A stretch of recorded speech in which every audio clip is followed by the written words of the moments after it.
અહીં ઉપસ્થિત મારા આદરણીય મહેમાનગણ, આચાર્ય શ્રી જિગ્નેશ સાહેબ અને મારા પ્રિય વિદ્યાર્થીઓ મિત્રો, આજે હું પ્રજાસત્તાક દિન વિશે બે શબ્દ કહેવા માંગુ છું, જે શાંતિથી સાંભળવા નમ્ર વિનંતી.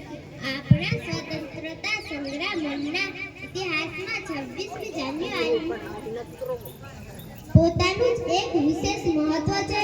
1930 રાવી નદીના કિનારે કોંગ્રેસ લાહોર અધિવેશનમાં પંડિત જવાહરલાલ નહેરુ દ્વારા આ દિવસે એક પ્રતિજ્ઞા લેવામાં આવી હતી કે જ્યાં સુધી ભારતના લોકોને આઝાદી નહીં મળે ત્યાં સુધી આ સ્વતંત્રતાની ચળવળ ચાલુ રહેશે.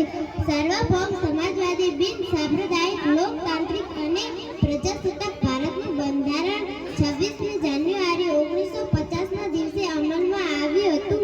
આ પ્રસંગે રાષ્ટ્રધ્વજ રાષ્ટ્રપતિ દ્વારા દિલ્હીના રાજપથ ખાતે લહેરાવવામાં આવે છે.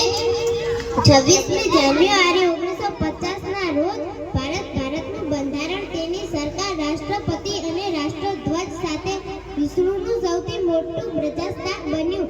મારી સ્પીચ સાંભળવા બદલ તમારા બધાનો હૃદયપૂર્વક આભાર માનું છું. જય હિન્દ.